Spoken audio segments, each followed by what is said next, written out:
नमस्ते, मी वंदना. पुन्हा एकदा माझ्या चॅनलमध्ये तुमचं सगळ्यांचं स्वागत. आपण 36 साईजमध्ये कटोरी ब्लाऊज डायरेक्ट अस्तरवर कटिंग करणार आणि एकाच व्यक्तीचे हे सारे ब्लाऊज आहेत, 4 ते 5 ब्लाऊज.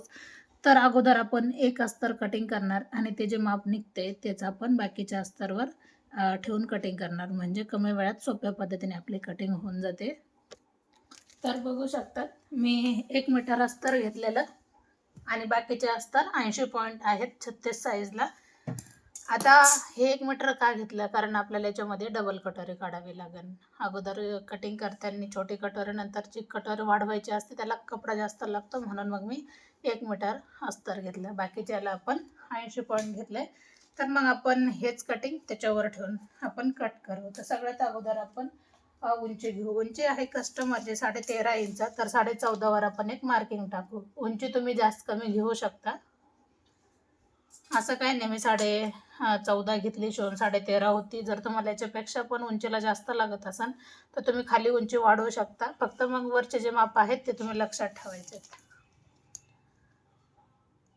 5.5 इंच शोल्डर, 30-5.5 ची लाईन थोडीशी मी खाली घेतली, म्हणजे एकसारखी लाईन येण्यासाठी आपण 2 ठिकाणी पॉईंट ठेवलेत.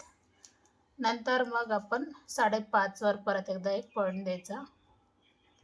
बघू शकतात, ही लाईन आपण सरळ आखून घ्यायची. 36 साईज आहे, 36चा चौथा भाग येतो 9 इंच. 9 वर आपण 2 इंच एक्स्ट्रा घ्यायचे शिलाई मार्जिंगसाठी. बघू शकतात. आता कंबर आहे कस्टमरचा 30 इंच. 30चा निम्मा भाग येतो 15 आणि 15चा निम्मा होता 7.5 इंच, म्हणजे चौथा भाग आपला काढला तर 7.5 इंचावर येते. बऱ्याच जणांना ब्लाऊजवर माप काढता येत नाही, पिसांवर डायरेक्ट 1 इंच आपण टक्स घेतला आणि 1.5 इंच आपण शिलाई मार्जिन घेतली. तर सोपी पद्धत आहे. कंटिन्यू जर आपण पेपर कटिंग केली तर हे माप नक्की लक्षात राहून जाते, काही अवघड नाही. 1.5 इंच आणि 1 इंचावर आपल्याला मार्किंग करायची. पाठीमागच्या भागाला आपण 1.5 इंचाची मार्किंग करायची. हा पॉईंट आपण इथं जोडून घेतलाय, पाहू शकतात. गळा घेतलाय आपण 2 इंचाचा. कस्टमरला गळा जास्त ब्रॉड नको आहे, किंवा मग 2.5 इंचाचा जरी घेतला तरी पण ब्लाऊज परफेक्ट बसतो. 2.25 ते 2.5 पर्यंत तुम्ही घेऊ शकतात. आता पाठीमागचा गळा जेवढा असेल तुमच्या आवडीनुसार तेवढा तुम्ही घेऊ शकतात. कस्टमरचा पाठीमागचा गळा आहे 9 इंचाचा, तर आपण 9.5 वर एक मार्किंग करू. वरती 2 घेतले तर खाली आपण 2.5 इंच घेऊया. गळ्यामध्ये तुम्ही 10चा घ्या, 11चा घ्या, तुम्ही तुमच्या याच्यानुसार घेऊ शकता. नंतर आपण याला गोल आकार देऊ. आता जर तुम्हाला वाटत असेल तर नॉर्मल पद्धतीने तुम्ही गळ्याला उतार पण देऊ शकता. आता मी याची कटिंग करते.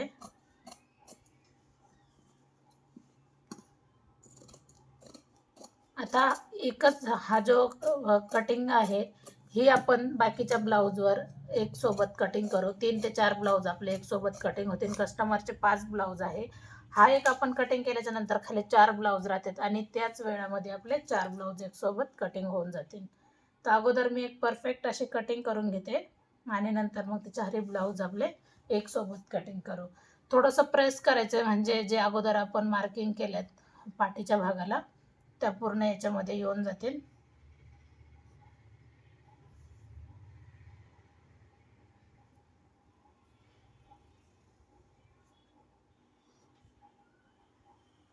पाहू शकतात, जे फिटिंगची लाईन आहे ते बरोबर नॉर्मल लक्षात येते. याच्यापासून आपण अर्धा इंच आतमध्ये यायचं आहे.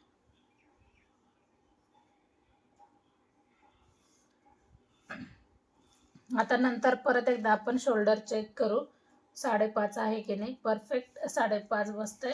2 इंच आपला गळ्यासाठी एक मार्किंग करू. फ्रंट गळा आहे 6.5 इंचाचा, तुम्ही 7 इंचापर्यंत घेऊ शकता. जसं आपण वरती 2 घेतलं तर खाली 2.5 इंचाचा जरी गळा घेतला तरी चालतंय, म्हणजे गळा कटोरी ही गोल येऊन जाते. जसं की बघू शकतात, म्हणजे हे माप तुम्ही 2.5 इंचाचा जरी घेतला तरी चालते. आता क्रॉस पट्टीसाठी 12 इंचावर जर तुम्ही पॉईंट दिला तर खाली किती उरतं आपण चेक करू, 2.5 इंच बरोबर. आता 2.5 इंचावर मग आपण काय करू, 2.25 इंच इकडच्या बाजूने एक पॉईंट दिला फिटिंगकडून बरोबर, आणि 2.25 इंच आपण इकडच्या बाजूने पॉईंट द्यायचा आहे. आता ही लाईन बरोबर क्रॉस पट्टी सगळ्यांना काढता येते, सोपी पद्धत आहे. अर्धा इंच फक्त बटन साईडकडून उचलून असते. नंतर आपण 1.25 इंच खालच्या बाजूने कंपल्सरी जास्त घ्यायचे, कारण उंची कमी पडायला नको. आपली क्रॉस पट्टी ही 2 ठिकाणी कट होती, म्हणजे ह्या बाजूने जोडताना पण खालच्या साईडने मुडपलं जातं, वरच्या साईडने, मग उंची कमी पडू नये म्हणून आपण 1.25 इंच किंवा 1 इंच जरी जास्त घेतलं काही हरकत नाही. 5.5 इंचावर आपण कटोरीचा पॉईंट द्यायचा आहे. नंतर वरून आपण 5.5 वर एक कटोरीचा पॉईंट ठेवला, आणि नंतर हे पॉईंट आपल्याला इथं जोडून घ्यायच्यात. नॉर्मल वरती गेले 5 इंचावर जरी गेलं तरी काही हरकत नाही. आणि हे मापाचा अंतर आपण बघून घेऊ, 2.5 की 2.25 इंच. एकदम परफेक्ट 2.5 इंचावर हे माप आले म्हणजे कटिंग आपली एकदम परफेक्ट अशी झाली. आता आपण कटिंग करू.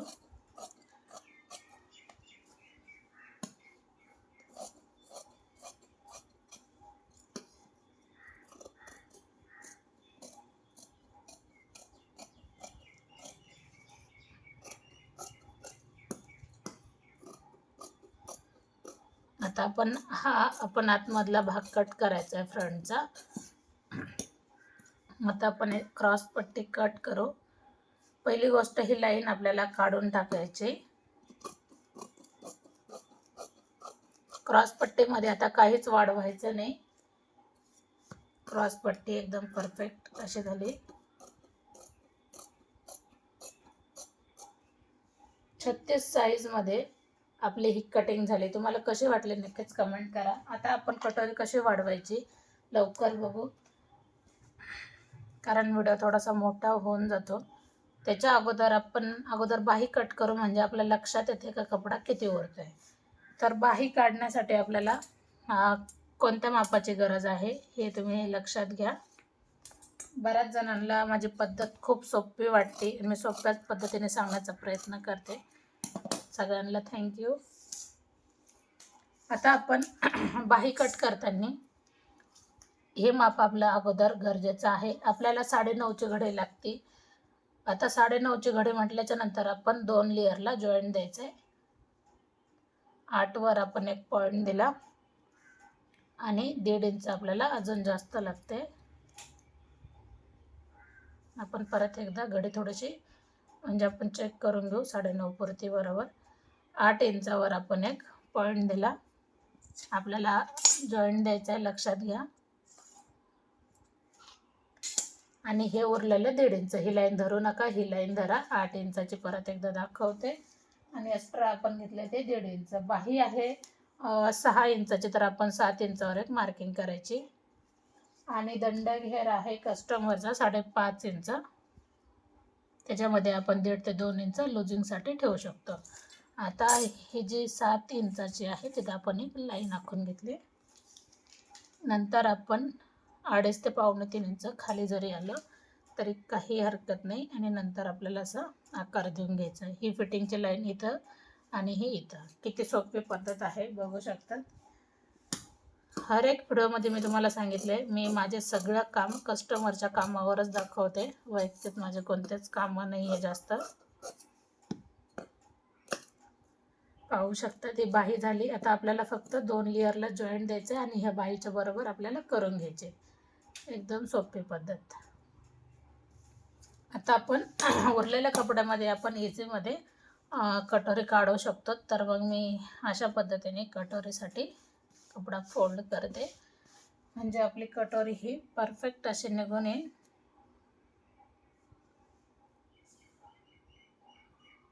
आता कधी पण आपल्याला कपडा चेक करायचा आहे, कोणत्या बाजूने कपडा पुरतोय, उरतोय, पुरत नाही. कटोरी जशी आहे तशीच आपल्याला ठेवून घ्यायची. नीट लक्षात घ्या, ज्या वेळेला आपण साईज कोणती पण असू द्या, कटोरी जर वाढवतोय तर पद्धत एकच असते, फक्त साईज बदलल्या जाईल कटोऱ्याची साईज. बाकी ह्याच पद्धतीने याला एक्स्ट्रा काय जे असेल ते मार्जिन घ्यावे लागते. जसं की कडेने 1 इंच. आता बऱ्याचशा व्हिडिओमध्ये मी बघते 1.5 इंच किंवा 1.5 इंच 1.25 इंच घेतात, पण ज्यावेळेस आपण कटोरी जोडतो तर हमेशा कटोरीचा भाग मोठा होऊन जातो, मग कटोरी व्यवस्थित बसत नाही. त्या बाजूने 1 इंच घेतलं, ह्या बाजूने 1 इंच घेतलं. मी माझा अनुभव सांगते, ज्याच्या त्याच्या कामाची पद्धत वेगवेगळी असते. हा भाग इथं जोडून घेतला. इथपासून एवढं पण 1 इंच घ्यायचं आहे. तिन्ही बाजू आपल्याला 1 इंचाच्या घ्यायच्यात. पुन्हा एकदा टेप लावून चेक करा, 1 इंच आहे.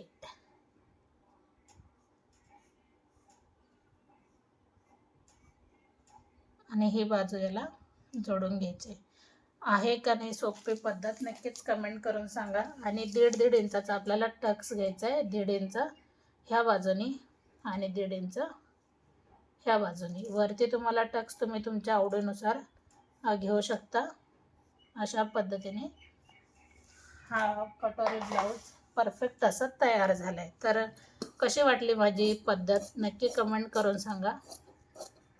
आणि आपलं यूट्यूब चॅनल आहे ब्लाऊज फिनिशिंग या नावाने, आणि फेसबुक चॅनल आहे वंदना गायकवाड नावाने. दोन्ही चॅनलला फॉलो करा, म्हणजे येणारा हर एक नोटिफिकेशन तुम्हाला अगोदर येईल. आणि आपले दोन्ही व्हिडिओ म्हणजे दोन्ही चॅनलवर एकच व्हिडिओ असतो, फेसबुकला पण आणि यूट्यूबला पण. तर पुन्हा भेटू नवीन चांगल्या व्हिडिओमध्ये. तोपर्यंत नमस्ते.